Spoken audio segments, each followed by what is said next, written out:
चुंडावत मांगी सेनानी सिर काट दे दियो छत्राणी। नमस्कार दोस्तों, कैसे हो आप सब लोग। आज हम बात करेंगे हाड़ी रानी के बारे में, जिन्होंने अपने पति रतन सिंह चुंडावत को निशाने के तौर पर अपना सिर काट के दे दिया था। इस कहानी में वीरता और प्रेम दोनों परिभाषित होंगे, तो उम्मीद है आप अंत तक बने रहोगे।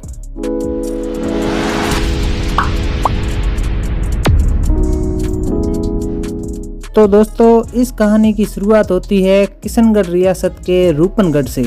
रूपनगढ़ में कोई चित्रकार अपने द्वारा बनाए गए चित्र बेचने हेतु आया। वो अपने साथ कई चित्र ले आया, जिनमें कई देवी देवताओं के व तत्कालीन राजाओं के चित्र सम्मिलित थे। रूपनगढ़ की राजकुमारी थी जिसका नाम था चारुमती। जब चारुमती को पता चला कि कोई चित्रकार अपने द्वारा बनाए गए चित्र बेचने हेतु आया है, तो चारुमती उसके पास गई और उसने खूब सारे चित्र खरीदे। चित्र खरीदते समय उसने एक फोटो देखा, तो चारुमती ने उस चित्रकार से पूछा कि ये किसका फोटो है। तो चित्रकार ने बताया कि ये मुगलिया सल्तनत के राजा औरंगजेब का है। तो चारुमती ने वो भी चित्र खरीद लिया और उसको जो भी धन धान्य था वो देके उसके बाद उसने अपने चप्पल उतारे व उस चप्पलों से औरंगजेब के फोटो को मार मार के फाड़ दिया और उसके टुकड़े वापस चित्रकार को दिए और कहा, दिल्ली जाओ तब औरंगजेब को दे देना और उसे कह देना कि रूपनगढ़ की राजकुमारी चारुमती ने आपके लिए इसको भेजा है। वह चित्रकार जब वापस दिल्ली गया तो उसने वह चित्र औरंगजेब को दिखाया और रूपनगढ़ की सारी घटना कह दी। यह सुन औरंगजेब बहुत ही आग बबूला हुआ और उसने अपने एक सैनिक से रूपनगढ़ में संदेशा भिजवाया कि आज से ठीक 5 दिन बाद मैं रूपनगढ़ आ रहा हूँ चारुमती से विवाह करने। आप विवाह की तुरंत तैयारी करो। रूपनगढ़ के राजा में इतना सामर्थ्य नहीं था कि वो मुगलिया सल्तनत के राजा औरंगजेब से टक्कर ले सके, तो उसको वह मानना ही था। लेकिन चारुमती उससे विवाह नहीं करना चाहती थी, तो इसलिए चारुमती ने मेवाड़ के राजा राज सिंह को पत्र लिखा कि मेरी शादी जबरदस्ती औरंगजेब से करवा रही है, आप आओ और मुझे लेके जाओ।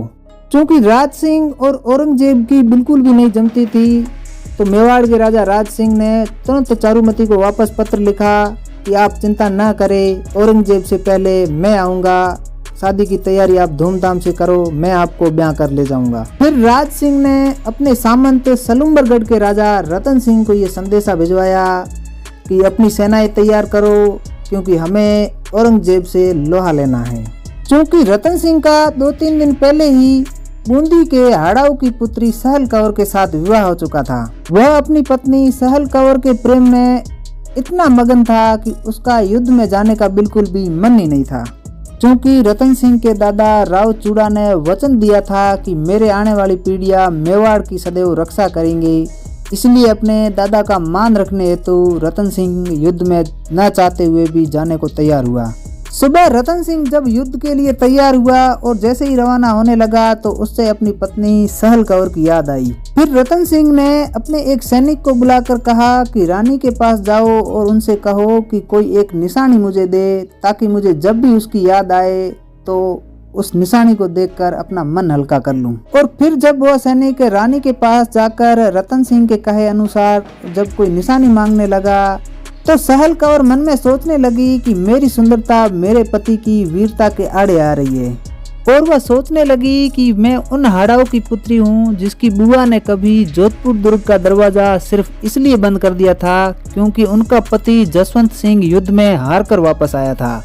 आज अगर ये मेरे प्रेम के खातिर अगर युद्ध में हार कर आ गए, तो आने वाली नस्लों को लोग ताने देंगे कि तुम्हारे पूर्वज तो एक स्त्री के चक्कर में युद्ध में हार कर वापस आ गए थे। और फिर उस वीरांगना महारानी सहल कंवर ने अपना सिर काट के उस सैनिक को निशानी के तौर पर दे दिया। रामायण में भगवान राम को माता सीता ने निशानी के तौर पर हाथ का कंगन भेजा था, लेकिन इसने तो अपना शीश ही काट के भेज दिया। और जब वह सैनिक उस हाड़ी रानी का शीश जब रतन सिंह के सामने लेके गया, तो रतन सिंह को अपनी गलती का पछतावा हुआ।